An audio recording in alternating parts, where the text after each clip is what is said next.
What's up, guys? It's Mick Manhattan from the Scene Snobs. Before the show starts, check out this trailer for this awesome show. Are you a fan of in-depth conversations on a wide variety of subjects? Then you need to head out on the open highway. I'm Eric Erickson.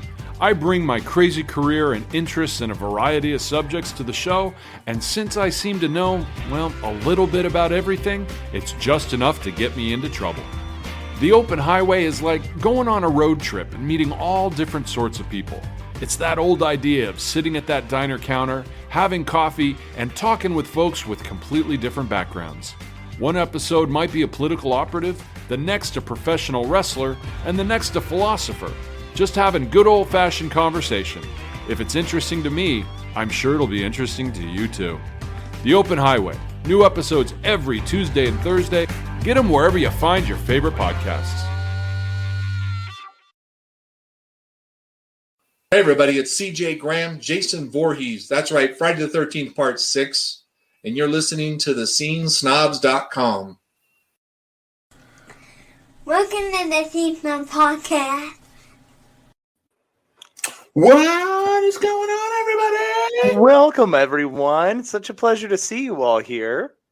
How you doing, Casey? I'm doing marvelous, Mick. How are you, my friend? I'm doing well. You know what? I finally have been getting some rest. Wow. How life-changing, right? Yeah, you and I don't know the meaning of the word. Rest is not something we get. Although I am going to say these last 2 days, I've learned how to do it. Yeah, 100%. Like, I think because now that October's over and we don't have content every day and it's just kind of like, just focus on the shows as they come. It's been nice. So for me, I've just been like, I'm still passing stones, like they're like, they're asteroids coming from out of nowhere. That's so exciting. It's like you have a little rock person that was forming inside of you. You had part of the never-ending story inside of you, bro. I hate that movie. I hate that movie with the passion of like 1,000 Fiery Suns, and you know it. And now you have the rock fighter inside of your dong. It's such a stupid movie. It's not a stupid movie. It's a beautiful tale. First off, that is a stupid movie. It's how do you save it? You got to name her. That's it. Yeah. Like, that's it. Seriously? Really? Because you have to learn from the story what her name is, bro. It's not like you just know. You have to learn and grow with it. It's called learning and reading and using whenever you, oh God, I can't remember the term. My joke just fell right down the tube. Son of a biscuit. But you know what? Empirical evidence. The only reason and that your joke fell flat is because we're talking about that stupid, horrific movie. It's not stupid. It's a beautiful movie. And I want a luck dragon. Well, yeah, I mean, everybody does. But I want to see the horse sink quicker. That's like my thing. It's like, buy horse and then like go on Atreyu. Well, yeah, I mean, I understand it. Of course, you want it to happen faster because it's painful at that speed. It was pretty rough. It was every time I watch that scene, I'm like, there goes some perfectly good glue. Why would you say that? Because I hate that movie. I love horses, but I hate that movie. Yo, I hope the spirit of our text is going to find your ass. Mm-hmm. He really is. I'll tell you, man. I love when our rants go straight to something I hate right at the beginning. It's like out of the gate. It's feeling strong start. Strong start. Listen, if I want something on TV that will teach me that reading is good, I'll just watch LeVar Burton all the time. In everything. Reading Rainbow. I mean, he's reading a lot in Star Trek, so I'm saying everywhere. Yeah, he's reading his iPad, his Kindle. That's what he's reading on that show. But he's still reading. You that it wasn't like your last name, like so close to being a Kimball instead of a Kindle. Oh, we have Kathleen joining us today, and I know the never-ending story thing is going to drive her crazy. So happy Tuesday! Happy Tuesday to you. Rest. What is that? I know what insomnia is. I'm very familiar with that one. Listen, it's a fun one. You're the mom of a toddler. You got a deal. We did it. We did the toddler thing, and now my 5-year-old is just starting to let me sleep. So like you got ways. Like you'll get there though, Kathleen. Don't worry, it gets better. You're doing it. You're crushing it. Keep it up. There's a whole other thing.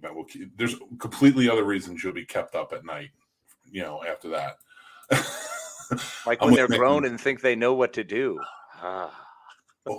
Oh yeah, I know, right? I don't want to go to sleep. I want to play video games all night. Shut up. Go to Through sleep. that, I even be talking when they're out of the house as a parent when you're worrying all the time. Imagine all the extra worry. Oh my God. I don't let them out of the house. COVID, baby. Coronavirus, don't go out. I'm with Mick on this one. I hate that movie, but that's just because it makes me cry. No, it makes me cry because it's so long and stupid. Are you covering up some deep-seated hurt with that anger?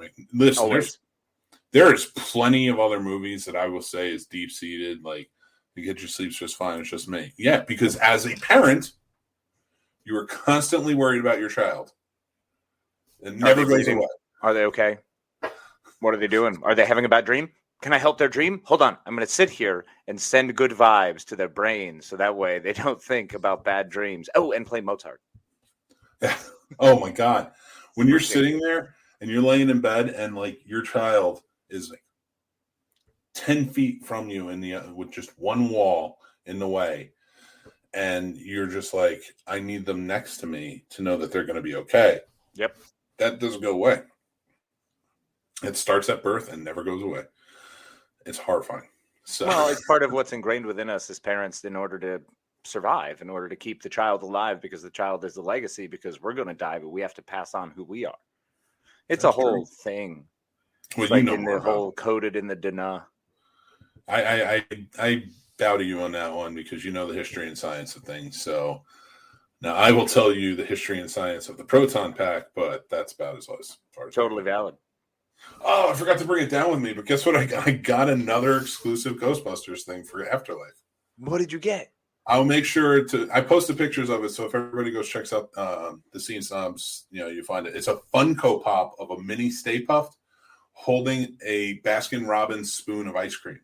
Oh my gosh, that's insane! It's only being sold at Baskin-Robbins. I heard it on TikTok. You know me, I'm like all about TikTok now. Oh yeah, I heard it on TikTok, and from somebody was talking about it, and I was like, oh, really? Because it's Sunday morning. I'm waiting for the car to warm up. So I'm just like, dicking around on TikTok. And I heard that. And I'm like, I'm going to get coffee. Normally I'll go to a small business. I try to respect. But like my favorite small business was closed on Sunday. So I think this is fair. So I went to Dunkin' Donuts. And it's a Dunkin' Donuts Baskin-Robbins mix. Oh, yeah. 3 of them. And I bought all 3. And I gave 2 to the kids. And I have 1. You know me and my Funko Pops. I love my Funko Pops. I know, bro. Now you got to find another one, grab it up, and maybe we make that one of our giveaways. Oh, I can make that happen. I believe in you. But Uncle Mick is on TikTok. What is up, Mario? Thanks for joining in. I gotta wash my mouth now. My nephew's watching. That's not good. Mm-hmm. She decided tonight that she didn't want to sleep in her bed. She's asleep in her playhouse. We'll see if I sleep since I can't see her in the monitor now. Good luck. I say that. I believe in you. You can do it. If anyone can do it, Kathleen Ross can. That's true. So, Casey, I want to ask you a question. Yes, Mick. I'd like to answer that for you. What did you think of the Eternals, or have you seen the Eternals first? God, no. Good. I have no desire to, bro. I didn't even need other people to tell me about this. I already saw it was going to be too many things smashed together, and I felt too many different styles coming into play, and every single thing I thought it would be has played out in everyone's review, yours included. I have absolutely been completely justified, and I'm vindicated, and I'm so happy that I'm not wasting any time or money on it. Little upset I still haven't seen Shang-Chi, but forget the Eternals, bro. I mean, Shang-Chi was pretty good. I'm excited for Shang-Chi, and I'm sure the Eternals is fine, but no. I'm not excited for it. I'm not in a rush. What did you think, buddy? Well, I will save the majority of it. If you have seen it and want to check out my spoiler review, go over to the YouTube channel and check it out. But I will give you an abridged version, which is the actors are all fantastic. I cannot take anything away from the acting. They are all terrific, and they are all talented. Problem is with what they had to work with. Mm-hmm. And now I will point out some good things I really liked about it. It was a really nice looking movie. The visual effects didn't jump out at me, but I don't think it was really meant to. It wasn't like Endgame or Infinity War. It wasn't meant to be gimmicky and big. It was just supposed to be more like Avatar builds the world kind of thing. Yeah, it was kind of cool. Like, I mean, listen, VFX, it's Marvel Studios. It's going to be amazing, but it wasn't anything that I thought was huge. I will say this: there's a character in it who has super speed, and she was fantastic. The one thing I really liked about it is how they played her super speed, especially during fight scenes. It is better than anything that. I will say this. I think it's better. I personally think that this is the way they should do super speed, especially on the Flash, either the movie or the TV show, and even like Quicksilver. Quicksilver was good. I love Quicksilver. I think he was done very well. Yeah, and I don't take that away from him. I think he's probably the second best now. But I really liked what they did with her and her super speed and how she fought and how it kind of all played out. I thought it was much, much better than anything I've seen through the Flash so far. But the story was terrible. The story was just terrible. They keep going. They'll like go to a flashback like 5 seconds after talking about something. And then, you know how I feel about that. It reminded me a lot of Ghost Rider, the first Ghost Rider. Well, I mean, there were so many problems with the first Ghost Rider, but it was still fun. I enjoyed it. I'll give it that. I didn't hate that I went to the movie theater for that. The second one I did. I was pretty bitter with my life that I made that decision. But yeah, the first one was pretty good. I don't have really much hope for this movie, man. I don't see much purpose for it. I think it's just turning into a money grab, which it's been, but Marvel crushed it. Like, I was great as a going to see those movies. Like, I've heard that this is also more adult because obviously there's full on humping in it. Which oh my god, what is that about? Now I took Tommy to go see this. Now he's 9. Like, when you go to see a Marvel movie, you don't. Now it's lovingly done, but at the same time, like, it's not like they show anything. Like, they just show some cleavage and he's on top of her, but they're humping. Yeah. To me, I'm like, my 9-year-old's here. There's a lot of kids here. It's a Marvel movie. What are you doing? Like, and stop telling me like this is what you grow up into. Like, no, you don't do that. This is still a Marvel movie. Right. And that's me a lot. That's one of the biggest things that I seem to have issue with is the fact that Marvel is kind of curtailing into what they're trying to call their adult version and adult side. And I don't like it. I don't care for it. I don't need it. Disney Plus does that just fine. They have television shows that are long enough and drawn out enough and have deep and intricate enough plots that I'm kept interested. I don't need a movie of smashed together extra where apparently all 9 characters have backstories, and then there's it's just so much, man. It's like what Suicide Squad wanted to do, the first one, and kind of failed. Only because we didn't see an Ayers cut. Maybe David Ayers made those corrections throughout a 2.5-hour movie. But the Eternals, why would I need that? Here's my big problem with the Eternals. Why do I need it? What point in the story is going to drive it to be so important that in this next book that we're in, or whatever you want to call it, chapter, whatever it is, tier, era, phase, I think they call them. Phase. We're in phase 4 or 5, whatever it is. I'm even annoyed by that. It's like, why are you giving us these crappy characters when you have so much more to pull from that we're still excited to see? Yeah, you know what? The only thing, it seemed like it was trying to serve as a bridge to opening up the cosmic Marvel cosmic world, which I'm fine with doing. But we have Guardians of the Galaxy, bro. They've done it. They've already opened these doors. So when people are saying it's opening something, what door haven't they fucking opened? No, true. I will say, for me, this was and I agree. Like, you also have Thor.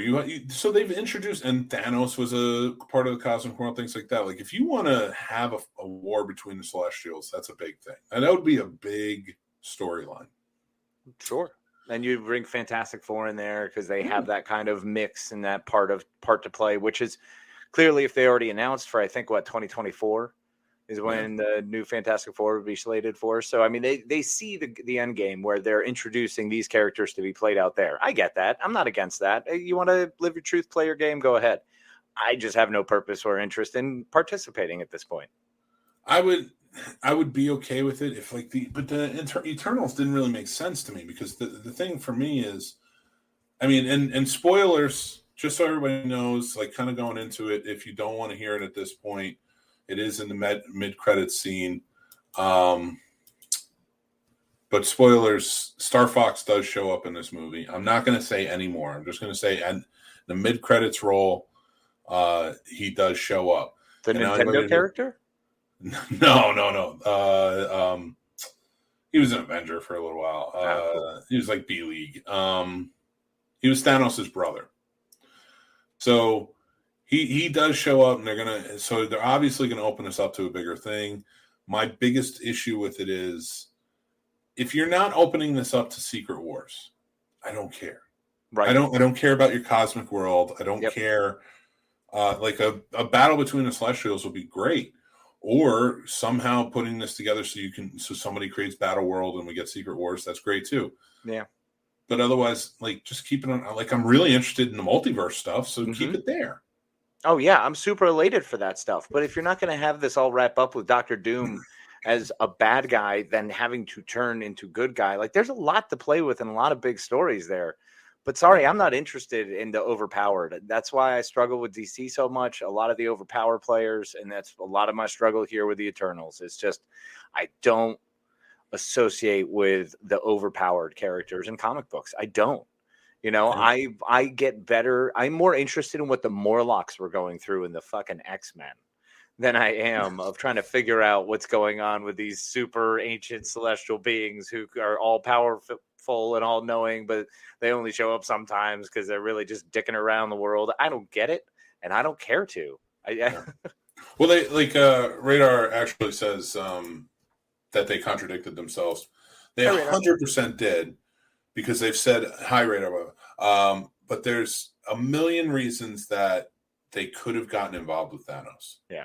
They state so much in that movie. They're like, we don't get involved unless it has to do with Eternals or Deviants. And Thanos is both. So yeah. You could have gotten involved. Yeah, it's weak to be that. The timing of everything, the pacing of this phase has sucked.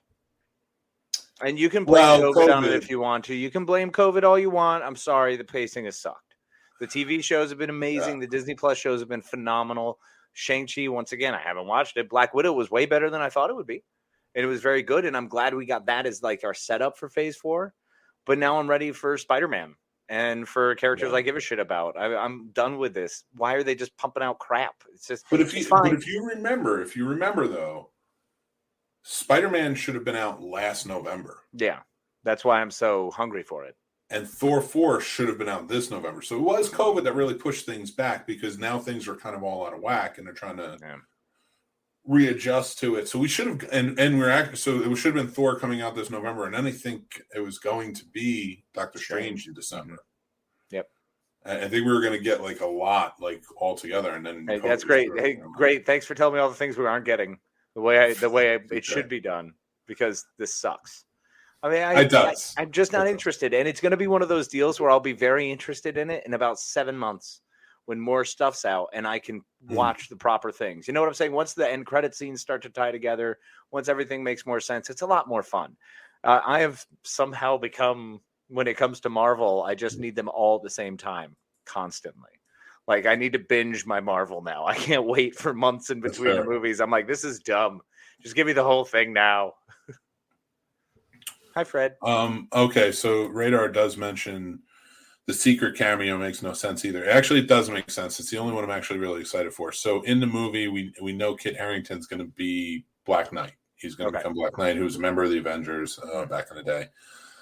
And he's an interesting character. He's not great, but he's interesting. Whatever. He's B-League. But you hear a voice when he goes to touch the ebony blade and says, "You sure you're ready for that?"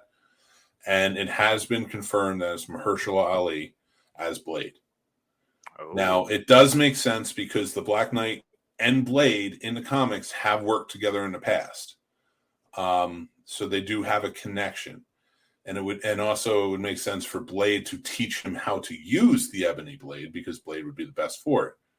Now, there's heavy speculation that Blade, because it was a daytime scene, and Blade, they're sticking to the comics version of it, Blade only became a daywalker after he was bit by Morbius. And they're pushing Morbius fast. Right. I saw Morbius coming out quick, and I am excited for Morbius. Okay, that one got me. All right, so Marvel did sell me on that one. They sold me there more for Jared Leto because I think he's a good actor, and I'm excited to see him play that character, not other characters he's done, but that character, yes.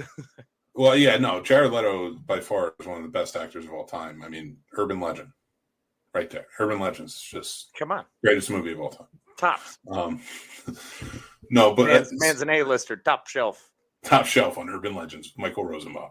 The best Lex Luthor of all time. The best Joker and the best Lex Luthor together in one movie. Oh, you're so pissed right now, and I disagree with that fervently. Yeah, I don't believe it. Only disagree with the one, because Michael Rosenbaum on Smallville was probably the best Lex Luthor. No, I'll agree with Rosenbaum being an amazing Lex Luthor, but no. And by association, Jared Leto has. Shut up. Stop it. You don't need to ever utter those words again. I think ever.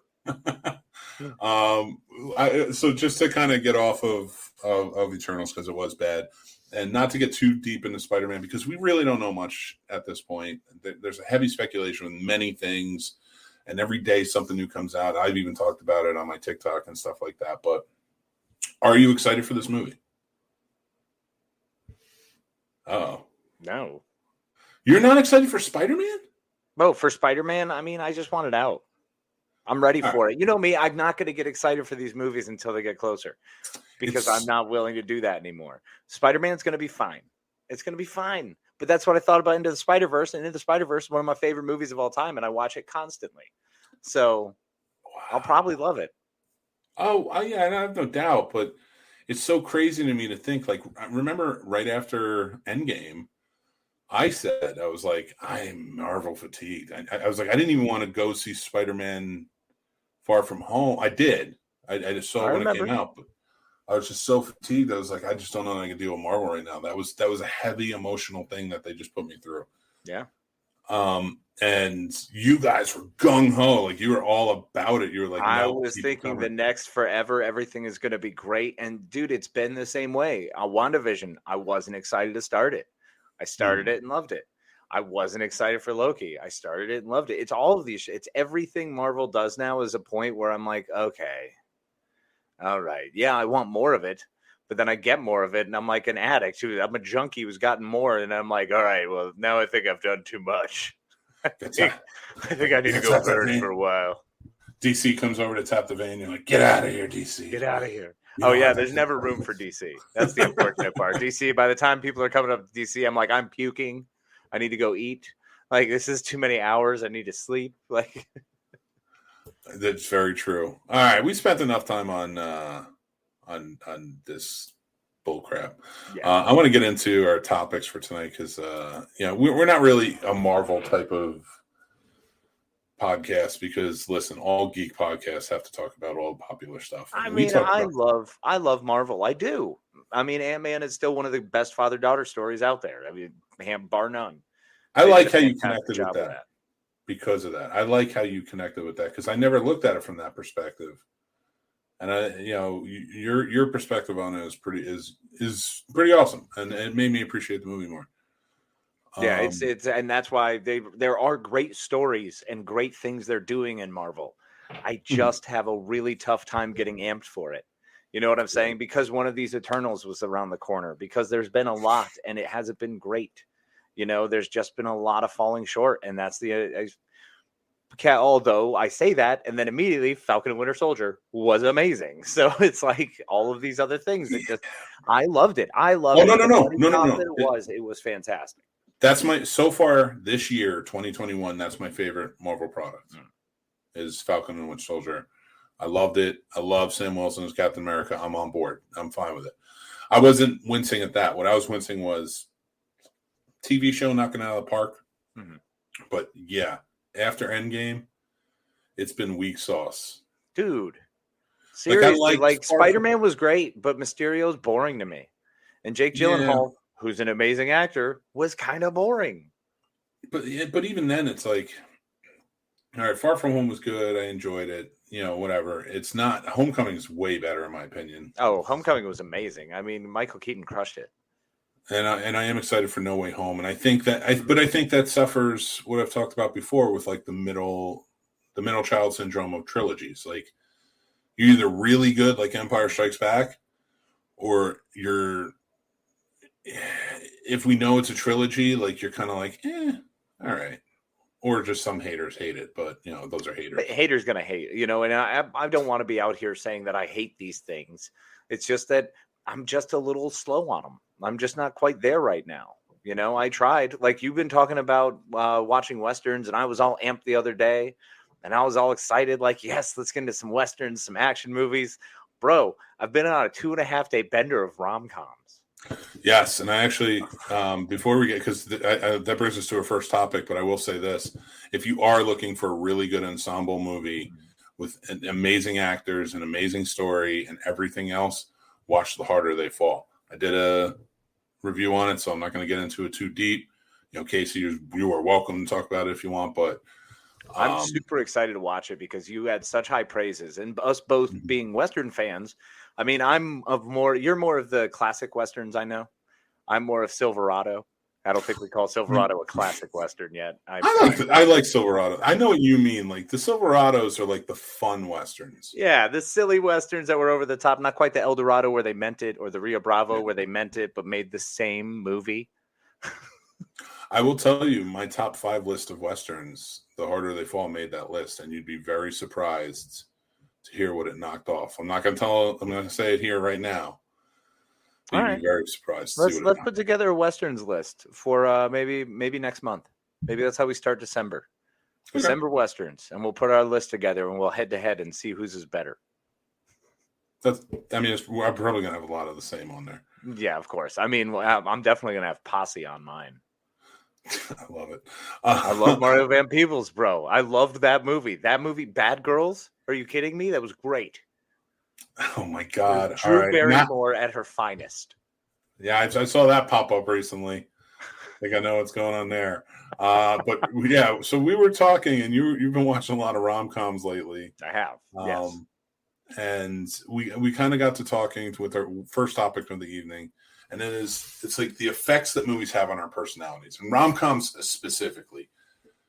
Because I will argue, a lot of people, you grew up the same time I did. We went to school. You're only a year behind me.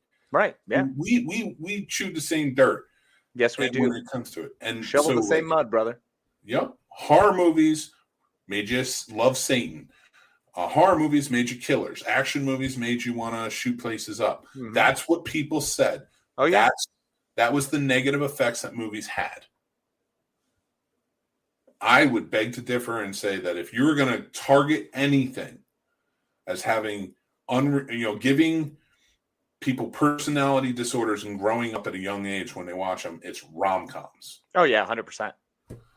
Bro, I couldn't be more with you. Are you kidding me? I learned all the wrong ways to try to approach women, and then how to supposedly try and get the girl, and then how to never how to keep them, never what your responsibility was, never anything important. It was just these ridiculous things that you would try to do, and then always always keeping your eyes open and options open, which is unfair. But trying to do that whole love could be anywhere. It could be the person next to you. Like that, bro. That will mess you up. If that's what you feel like you have to find, and that's part of what you're searching for, rom-coms do that, man. They do not set you up for success. It also misrepresents women in the worst ways. See, now that's the other side of it, is showing these almost like 2 or 3 classes of who the other girls are. There's either the shitty sluts, there's the whatever, like the crazy drug users who are all open and free, and then the prisses. Who there's this different class, almost societal class, or the out. Well, I will say this: the outcasts too, because if you have outcasts in there, that they play that up as if it's a serious tone, they have mental health issues, and for the time they played those mental health issues up as she's crazy. Yeah, it wasn't open like it is now, or it was what attracted the man to you, and you needed to have those quirks to fall in love, and it's so weird. And from my perspective, how they portray women, it's disturbing because it's this, you're telling me this is what all women want. Mm-hmm. All women want a man to just come into their life and like be the Prince Charming and do this and do that, and this is how you get them, by acting this way, sometimes being deceitful, or playing a game or playing a prank or making a bet or doing it. It's like, and at 39 and 38, we understand that's horrific. Yeah. And that's not how men act. No. And thankfully, like, for a while now in our adulthood, we've known that. But now imagine being 13, 14, 15, 16, 17, 18, all the way into your 20s. You watch these movies, women watch these movies while you're dating them, mm-hmm. and you think this is what they want. Yeah, of course. Of course they do. I mean, one of the Varsity Blues pops into mind as being a prime example of everything you just mentioned. There are very specific lines that they set you up for, that they're like, you're either, but it's also kind of trying to show you that window. Things are fucked up. Varsity Blues did a better job than most, but you have 100 girls where the point is to lie to get into this women's dorm, so you can just go through their shit and try to find the woman you mysteriously hooked up with one night. Like, come on, that's horrifying. That's terrible. And so much of it comes down to when you watch this stuff and you're like, you're supposed to talk about women like this. You're supposed to think about women like this. Porky's. And oh my God. You remember that one? Like, you want to go back to some badness, some bad rom-coms, some Porky's, bro. That era of movies. But we also had not another teen movies, 1, 2, 3, and 4. So we haven't really gotten better. At least that kind of shined a light of mockery, like not another teen movie. There was an amusement factor to it of going, come on, really? You really think you're ever going to find fucking Freddie Prinze Jr.? Come on. Or Chris Evans? Like, what terrible, how the hell was I supposed to ever keep up with those guys? Like, you talk about the real stuff, looking like the outcast, or always feeling like the weird one, being like, sure, yeah, it'll happen. It's happened for me. Or here's one that like always gets me, and everybody hates it, but I like it. Is Summer Catch. I love that movie, and it is awful. It's terrible. It's so bad. But it's indicative of like every rom-com, like how but even like it portrays like every son figure in the movie, like the main has a problem with their father. Oh yeah. And it's but they never really get into it. They never really fix it. It's just fixed with like talking. Yeah, so it's like, that's supposedly all it takes. Just one little chat, and it's I'll change my entire ways. If only I'd known before. But to get to like the main topic of it, and like we can reach out in other genres as well. But what do you think what effects do you think it has on our personalities, Dr. Madman? I mean, I think it has so many, because if we find personas that we are able to attach ourselves to, and if we see something that we go, hey, you know what, I associate such and such because I have this tendency, or my friends say I have this tendency, and you recognize something in a character, whether it be a goodness or something you want to try to do, or whether they're funny or whatever it is, if then you see that character degrading other people or putting other people down or degrading themselves, that it's absolutely going to have a terrible reverse effect on you, and you're going to put yourself down. And especially if you don't ever see yourself in a certain light as ever being that person to ever get the girl, or being ever that girl to get that guy, that's just the situation we continue to put ourselves in, and we do so willfully. And at a young age, it's easily done, especially with laughter, because the laughter allows us to push through the hurt that we would potentially have, like reading an entire Jane Austen novel. That essentially would be that same kind of hurt. So that's why we laugh. Right? No, I've never read a Jane Austen novel. I never will. I've read 2. You're all right. Really into that. Like I'm, and that's not a down. I'm not playing that down or putting you down for it. I don't take it as a knock. Are you kidding me? I'll be called worse by better, bro. Fuck you. I just kind of meant I'm not into that Victorian era. I don't really enjoy like reading about it, watching it. Totally fair. I get that. Like I just finished the range of what I watched went from +1, Jack Quaid movie, fantastic flick. Really love that movie. And then I just finished wrapping up Becoming Jane, which was so boring I forgot it. That's how boring that movie was, but I loved it. It's like I said, I told you earlier before the show, it's the fourth time I've watched it, and I just realized it again, and I've forgotten it again. But this time I remember the ending, and her and her sister don't marry anyone. They remain single their whole lives. And I'm like, oh, well, that's an interesting way to cap off my rom-coms. Maybe that's a more logical story. I need to actually hear more. It's like, oh, yeah, these people had this delightful love when they were younger, and then they were idiots and did something dumb and went off a different path, and they never spoke to each other again.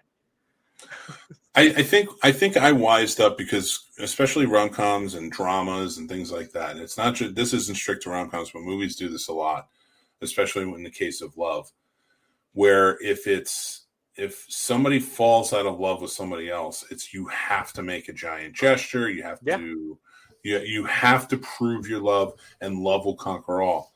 Well, and Tim King said it. You have to sacrifice yourself upon the altar of embarrassment. Yeah, no, it's stupid. Don't do that. Said that way too many times, bro. I'm done with that. No. Younger man's game, bro. But yeah, I mean, me too. Because like, oh, I'm gonna make a giant gesture and it's gonna be amazing. And like, the thing about like, well, I'll get into that next. But like for me, the thing when I realized, not too early on, but pretty early on, it's okay if somebody doesn't love you, right?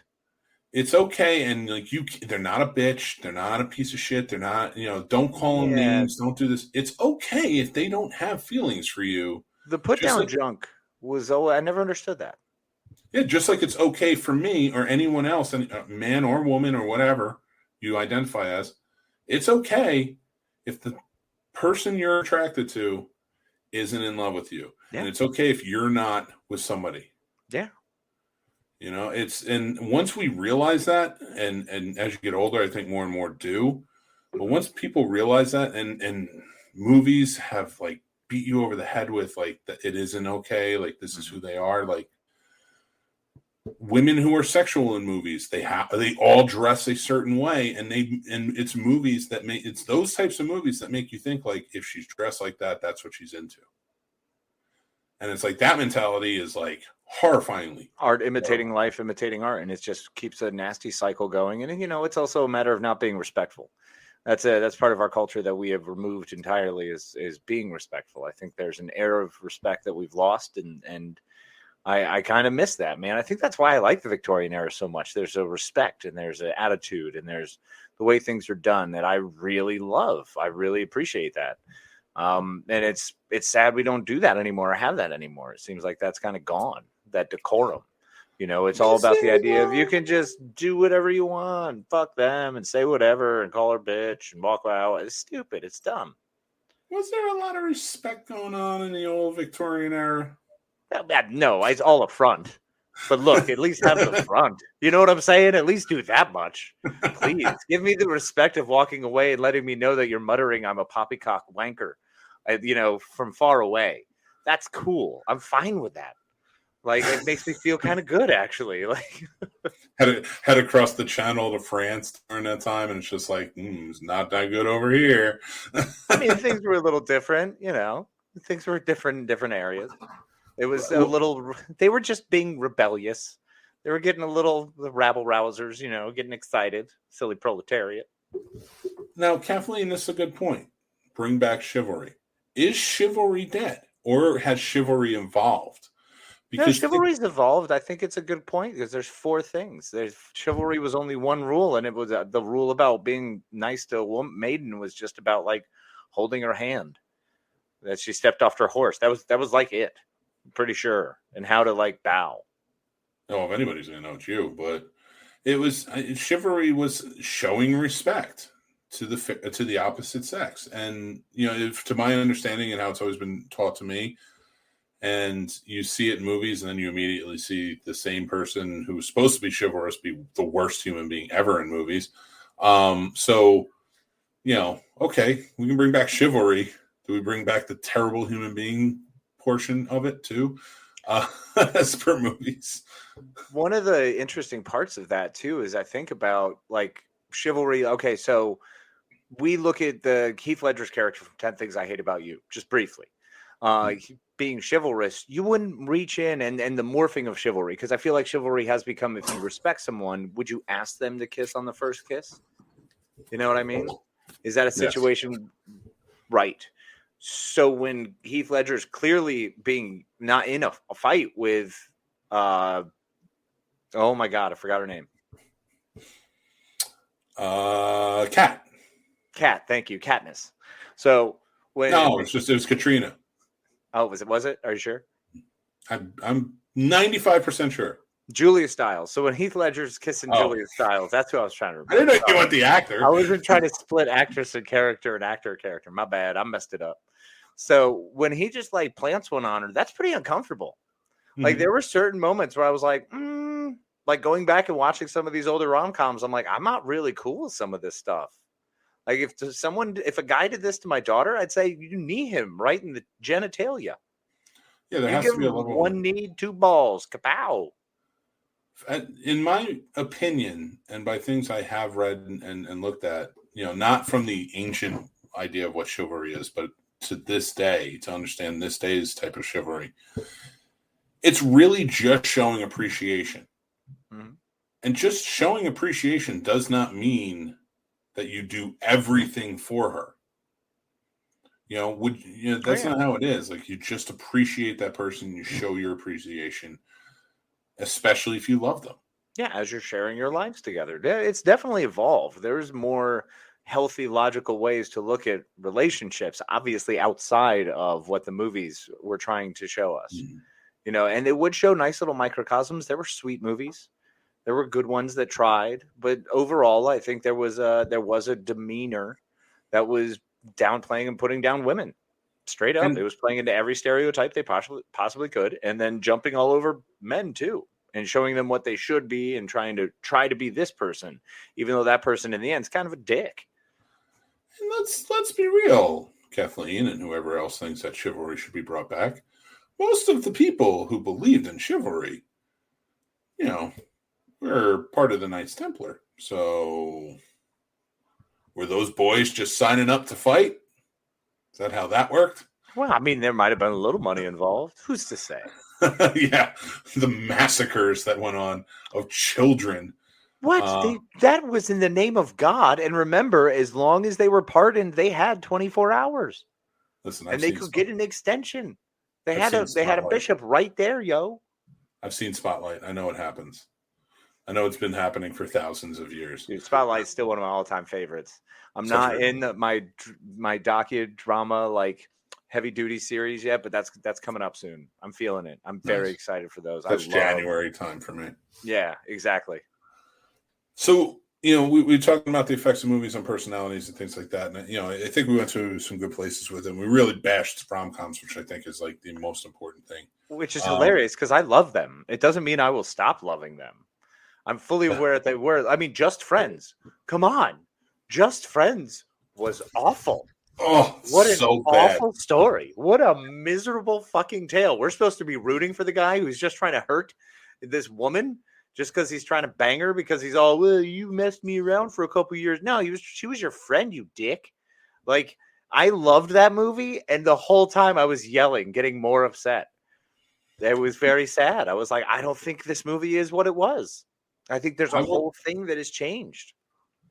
It's funny to me, and he mentions it quite often, is 500 Days of Summer. And how that entire movie, like when Joseph Gordon-Levitt is like, oh, your character is so sweet and blah, blah, blah. He's like, go back and watch it. I'm the villain. Yep. And he even says, he's like, a lot of people are just like, what are you talking about? You're not the villain. He's like, I'm the villain of that story. Mm-hmm. And he goes, I put my feelings, my thoughts, my desires, and projected it onto her character and wanted nothing more than her to reciprocate when she didn't have to. Yep. So Kevin says, okay, maybe I just want actual respect. That's fair, but that comes from appreciation. Mm-hmm. The person who loves you, if they appreciate you, then it's, I feel like that's the chivalry everybody desires. And that's one thing I've definitely lost in the past, and I've sought out to start doing again, especially in my marriage, especially after our separation, was like, I do appreciate this woman. I love this woman, and I lost track of that, and I need to show her. And the most important thing about appreciation is you can't expect it back. Nope. That's You not just the point, bro. That's the whole point. You just give. Just give more. That's a beautiful thing. The more you give, the more you just want to give more, and it feels better and just keep giving. But that was a weird thing is that projection and projecting my problems the way Joseph Gordon-Levitt described in 500 Days of Summer. That was one that really bugged me, because seeing that movie and realizing I had done that in the past. Yeah. I was that bad guy in the past and going, I don't like this movie. This movie's bullshit. How dare you make me accept and understand my life? Like, that's a rom-com that I think fits really well. Well, most of his 50-50 was really good too. It's such an odd thing to look back at and think what you've done in the past as a young man. Like, I can speak from the point of view of a young man,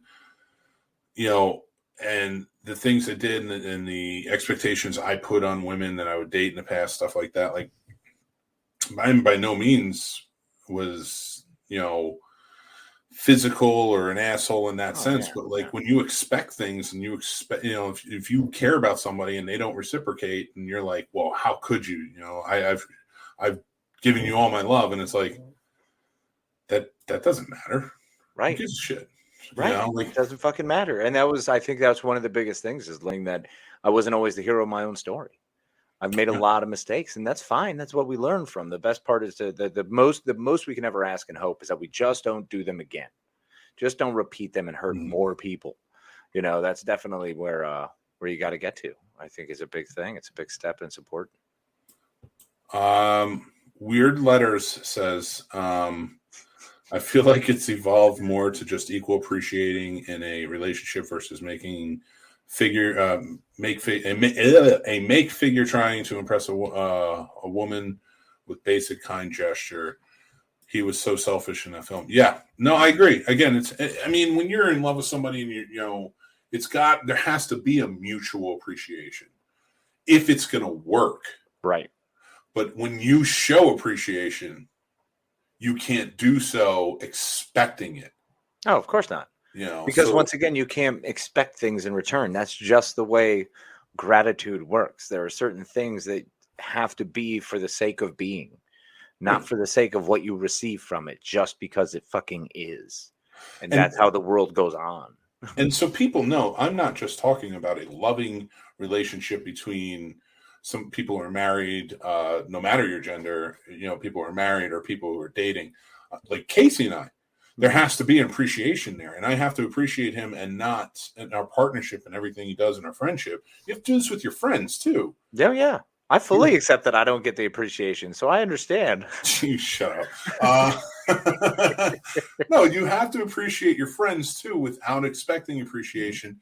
And if anything, if somebody truly cares about you, as you do them and you show them appreciation, they are going to naturally show appreciation back to you. If they don't, then you have to start asking yourself, do they care about me? Mm-hmm. That's an assessment you have to make yourself. But we're getting a little long in the tooth and serious here. Thank you for the anniversary, Kathleen. Happy anniversary. Thank you. Yeah, it is on the 13th. I do appreciate it though. I would like to kind of switch gears a little bit, if you're cool with it, my friend. Let's do it, my friend. Our main topic this evening: bucket list items inspired by movies. So I want to hear what you got, brother. Fire them off. I'm excited for your list. Well, I'm going to go number one, and then we can kind of go from there and like things that we want to do. My number one on my bucket list completely, I would absolutely love to do. I want to drive the Ecto 1 around New York City with 3 of my close friends. That's amazing. And here's the thing. One of the people who had a spot in Ecto 1 just passed away, so he's Slimer in this ride. 100%. Lenny, I love you. You're Slimer. Of course on this he is. ride. He's gonna be there with us. So there's an opening. Casey's, you're in there. I think you're on that ride. Made the cut. And I got a couple of names on the list, but maybe we should, if if we get to 1,000 subscribers on YouTube, I'll give you that extra spot. May never come about, but I'll give you that extra spot. Worth a shot. And it was reinvigorated in me because I was watching Adam Savage on the set of Ghostbusters Afterlife driving the Ecto-1. I was just like, the dream is still there, man. I want this so bad. I want to drive around New York City in the Ecto-1 with the sirens blasting. That siren, bro. I gotta hear the. Oh, It's just one of those things. Like, I think that for my bucket list, like if that could ever happen, I would just be. I don't even know. I don't even know how to explain the jubilation that would occur in me. If I get to do that, it would be pretty incredible. And I think your bucket list number one item is way more attainable than mine. Really? Because mine is absolutely to jump out of a perfectly good airplane in an Aston Martin that would then have parachutes and kick off and then go into. See, I was going big with this, bro. I was thinking the most extreme thing possible because I want to be James Bond. I realize after most of my bucket list items, I just want to be James Bond. Like that's pretty much what it comes down to. Have you seen the new one yet? No. I need to because I do love the Daniel Craig versions. He's a great Bond. Once again, I've got Bond burn. You can't have 40 movies out of your entire run and not make me go, I'm a little tired, guys. I didn't need one this year. I don't even need one last year. Don't need one next year. It's just Bond for me is I've got to be in a mood. That's fair. I'll give you that. But you know what helps me get through?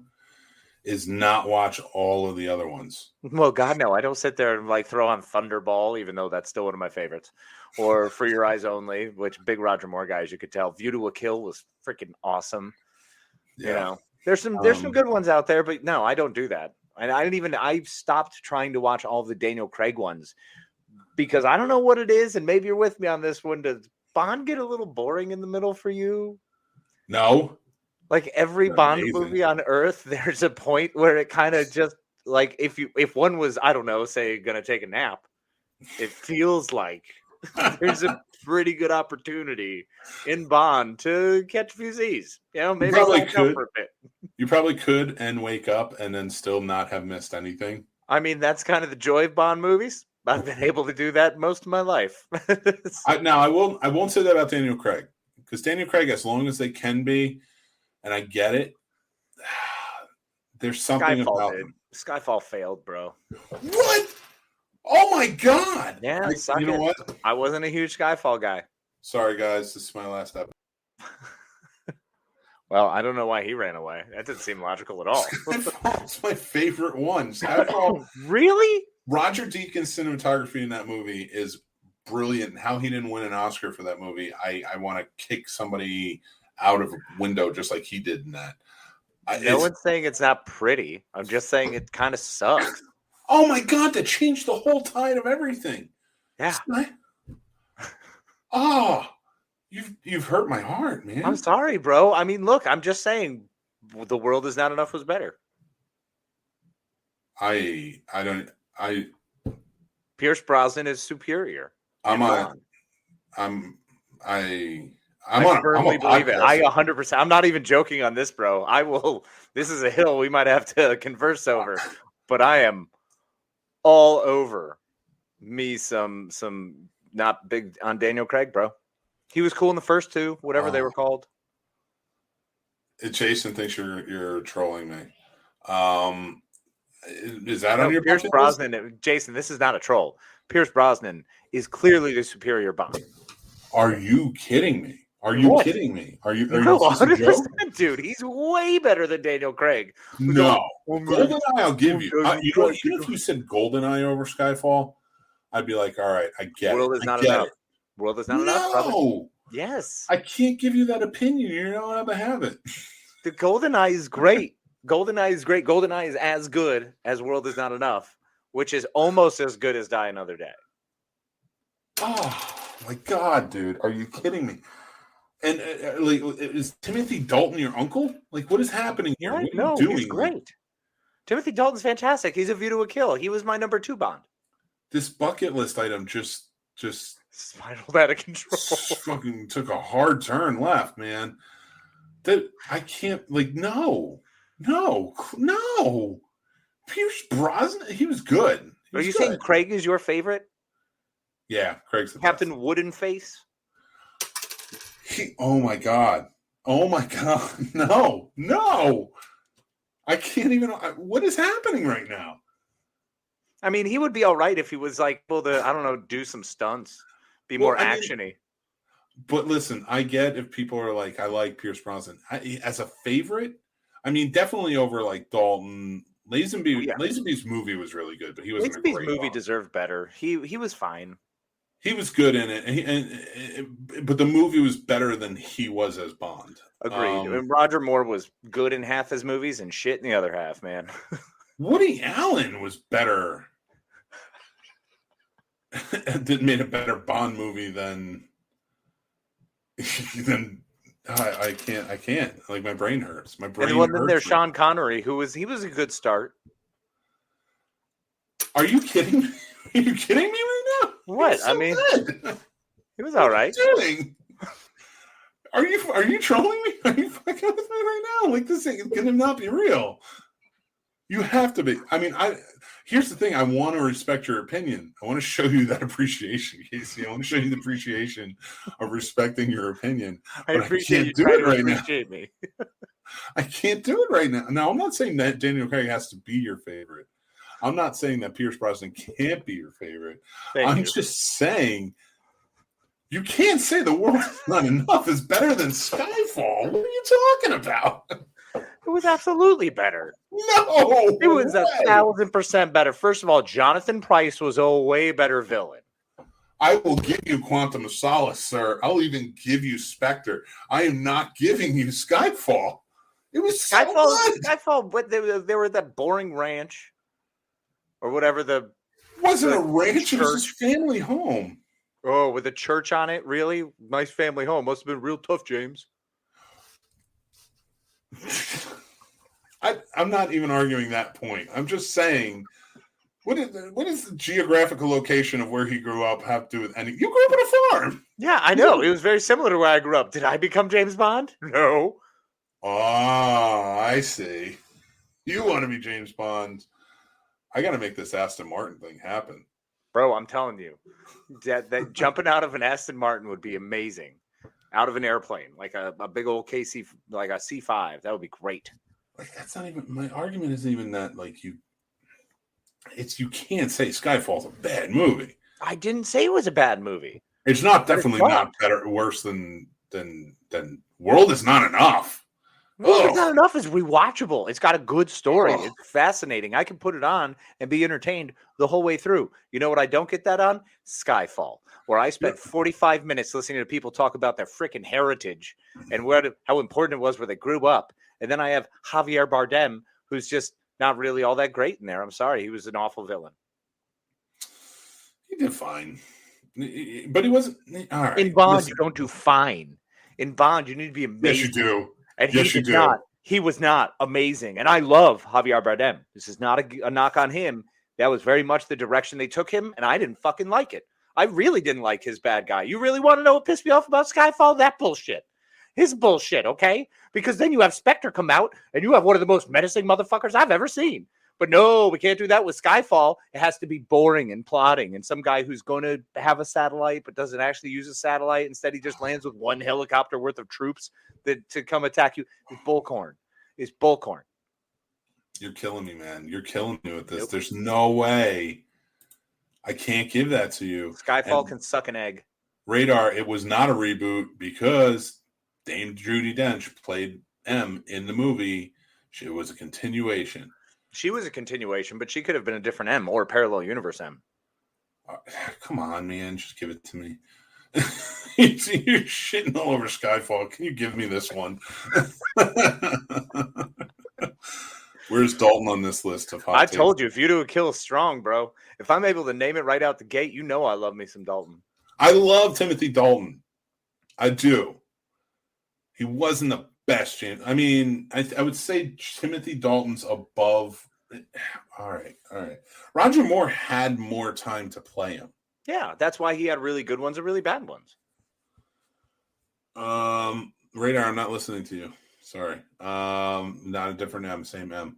I will not. I'm just come on. I feel defeated now.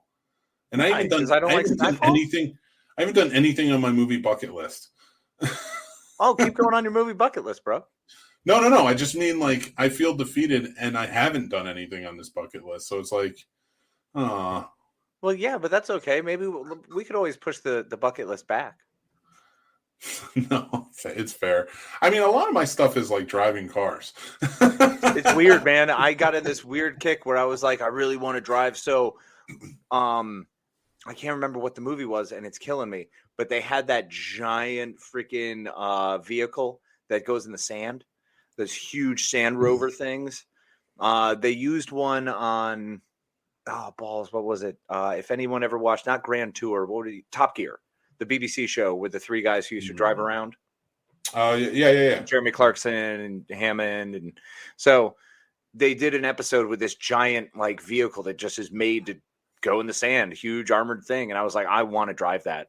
And my original thought was because it'll make me feel like I'm in Dune, but now it's an even better Dune. So now I really want to drive it. Like that jumped the list because I was like, bro. Are you carrying a plug with you? Dude, let's do it. 100%. Here's another one. And it doesn't have to be on a movie or anything. I want to sit in Kirk's chair. I've never sat in Kirk's chair. I would settle for Picard. Settle for Picard. You'd be lucky to sit in Picard's chair. But you know me and Kirk. I would love to sit in Kirk's chair. It would it'd be awesome to just like cross my legs and like just chill in the chair. Yeah. But it would be cool to be on the bridge of Next Gen, of course. I mean, I part of my bucket list is definitely to go to Las Vegas and the Star Trek cruise. Those are like those are the two big things, man. I would love to go to those conventions and be able to just see everyone and be really uncomfortable around them waving from the side like, hi, you're really cool, hi. I don't even need to sit on the set. Like I just want to sit in the actual chair. Oh yeah, no, dude, they have that out in like Las Vegas when they do the conventions and stuff. They have all those out there. They'll have Kirk's chair. They'll have, sometimes different Enterprises or different bridges set up. So they had like the Voyager bridge because it was their 35th anniversary or whatever. Nice. So yeah, it's pretty awesome. This is on mine too. Oh yes, but Ecto 1 is number one because I get to hang out with my friends doing it. And if I couldn't get the Ecto 1, I would take the A-Team van. Yeah. But the 89 Batman would be by myself. So it's on the list too, but it's not as high on the list. It'd be a lot of fun. The 89 Batwing. Oh my God, that'd be amazing. Bro, if I could guarantee I wouldn't die, I'd be all about it. Actually, no. If there was a 20% chance that I die, I'd still take it. I'm in. I would. You know what I would love to see? The first model Star Destroyer used in the movie. Oh, yeah. Like I would just see it. Like, just to kind of get an up close look at it. That would be on my list to go and see that. And the trench. Like to see, remember when they have they do that behind the scenes picture, there's that famous one of them having the X-Wing on the stick going down the trench. I'm like, oh, dude. Oh, yeah. Oh, dude. It would be so awesome. But yeah, stuff like that is really like for me movie-wise. But like then there's acts that we've seen do, like you said with James Bond, like driving out of the plane is a big one. I'm trying to I would love to do squirrel suits. Yes, squirrel suits would be amazing. More James Bond stuff. Yeah. I'm too big. I can't do it. Yes, you can. You believe in yourself. No. Even if I lost all the weight, I'm too big. I've even looked it up. Like I'm too big. What? Yeah. The gravity would not be my friend in that instance. That's fair. That suit would not work well. But it would be cool, everything I've seen, especially like when they do it in the movies and stuff like that. When what's his name from Mission Impossible, Halo jumps. Oh yeah, Tom Cruise, right? Yeah, and he did it like 30 times. He just kept Halo jumping himself because they wanted to keep getting it right. Wow, I'm like, that would be awesome. That would be a really cool thing to do. I'd be all about it. That would be amazing. Do a Halo jump. Man, I'd love to fast rope down a Hilo, the side of a Black Hawk. I would love to fast rope. I know it sounds ridiculous and terrible, but I would love that. Yeah, Radar's got a good one I like, and that's walk through actual Disney Vault and just stop at the Nightmare Before Christmas stuff. I love it. I love that idea, and I would love to see stuff like that too. going through Disney, and I'm talking about Disney Studios. I'm not talking about Disney World, Disney. That would be cool in itself, but to actually go through Disney Studios and just see all of the stuff that they have. Yeah. Through all the years, just to tour it. But I'm talking like an actual tour, not like the one you go on. Right, the backlot tour or whatever they call it. Like, I would like Bob Iger to just be like, hey, Mick, just go walk around. You're good. You can do whatever you want. That's what I want in the Vatican. Are you kidding me? That's why for so long I was like, I could become a priest. All I would want to do is just get to the Vatican. That would be amazing. That would be awesome because you're an adult. If you were a child, it would be tough. Yeah. Oh, no. That's stupid as a kid. Are you kidding me? Even as a kid who loved history and dinosaurs, I'd be like, this place is dumb, and just like kicking stuff over, push over some sort of big monument. I'm sure I'd destroy all kinds of shit. Yeah. Well, like, what's some exciting stuff we could do in terms of like, stuff we've seen in movies that would just be kind of cool? I'd like to play baseball in the Sandlot. What? I'd like to play baseball in the Sandlot. That would be cool. I was saying make love on a volcano, like Joe versus the volcano. No, man, I'd rather do it floating on those suitcases. Oh, snap. Yeah, awesome. Bro. Yeah, money. Dude, I'm telling you, man, there's some fun stuff that like, and like my bucket list does go on, and like I've kind of refined it over the years, like what I want to do.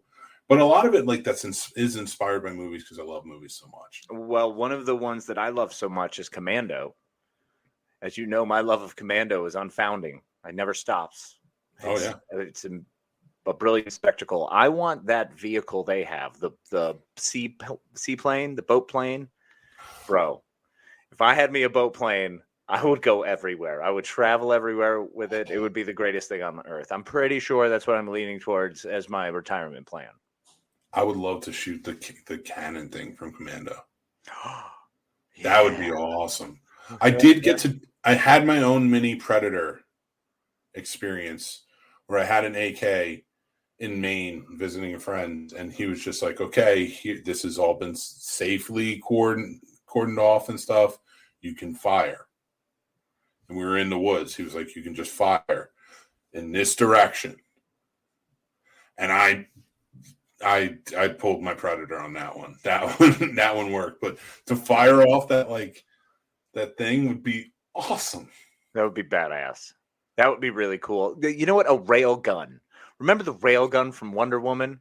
I would love to shoot a rail gun. Like, let's just haul this big old thing down the train tracks and just see this giant shell get loaded. I mean, that would be awesome, man. I mean, as long as we knew it was going to land safely. True. That would be very important. Got to be respectful of the very safety. Important. But to watch like the big giant boom, as it would be pretty rad. I will tell you this, as we kind of wind down and everything, with the bucket list, like a lot of my stuff is vehicle oriented, just because I feel like it would just be a lot of fun to do. The vehicles are all more fun. Yeah, it really is. Plus, most of our stuff is geek stuff anyway, so it's like, yeah, I mean, and I'm basing this in reality of what stuff could we actually do? Like, I can't, fly the Enterprise in space. Like, it's not going to happen. I can't fly a bike with ET, which would be probably the most terrifying and fun experience. That's up there. Yes, you can go down to the Universal Studios and do the ET ride. And just you get on the bike and you have some fun. That was some dangerous stuff. I'd just be weeping at there when it's done. Are you okay, sir? It was beautiful, man. It was beautiful. Past the moon, man. It was so nice. It was better than that Becoming Jane, where they end with nobody gets married. I was so expecting something more. I honestly did not remember that movie at all. Yeah. So I guess the story is I'm done with my rom-com spin. Get to it, ET. So the next up is to watch ET. But I want to, it's second week of November. We're doing things that we're thankful for every episode. So, Casey, for you, what's something you're thankful for? Well, I'm absolutely grateful for my daughter. I'm grateful for my child. I'm grateful for the time I get to spend with her. This amazing person she's growing into and being a part of her life, and just watching this little human become something fantastic and wonderful. So I'm super grateful for that opportunity experience, and it's truly a blessing. That's beautiful, man. And I'll get to my kids eventually this month, but I'm going to say... Screw them for now. So since it's my anniversary week, I'm going to say I'm thankful for my wife and the beautiful life that we built together. Even through the thick and thin of it, we still stuck by each other's side, even during the downtime. Like it wasn't about pointing a finger and saying, this is your fault. It was about, we're at where we're at, and we can either work at it or we can work together to better both our situations. And I appreciate her for that. And I just, I'm thankful for her in my life, and she means the world to me in so many ways. That's beautiful, brother. Thank you, my friend. Now, Casey, you want to do your sign off, sir? Why, certainly, sir. It's a pleasure as always. Thank you, everyone, for joining us this evening. Remember to be kind to each other. Thank you. I cannot top that in any way, so I won't even try. I'll just say, if you want to know anything about the Scene Snobs or where to hang out with us, go to thescenesnobs.com or just listen to the credits after as they come up. I want to say thank you all for watching. Thank you to my partner here, Casey, my partner in crime. And love you, Len, and we'll talk to you soon. Thank you, Mike. Thanks for watching, everybody. I'm Mick Manhattan, the Scene Snob, and you can check out the Scene Snobs podcast live every Tuesday at 9 p.m. Eastern, or you can check it out on any podcast platform or our YouTube channel anytime after that. Thank you to our Patreon supporters. Without you, this wouldn't be possible. If you guys want to join, check us out over on thescenesnobs.com. We have links for everything. The Scene Snobs merch store is open. You can check that out too. Links again on the site. Or like, follow, and subscribe on all of our social media. Again, head over to thescenesnobs.com. It's all there for you guys. Love you, and we'll talk to you guys soon.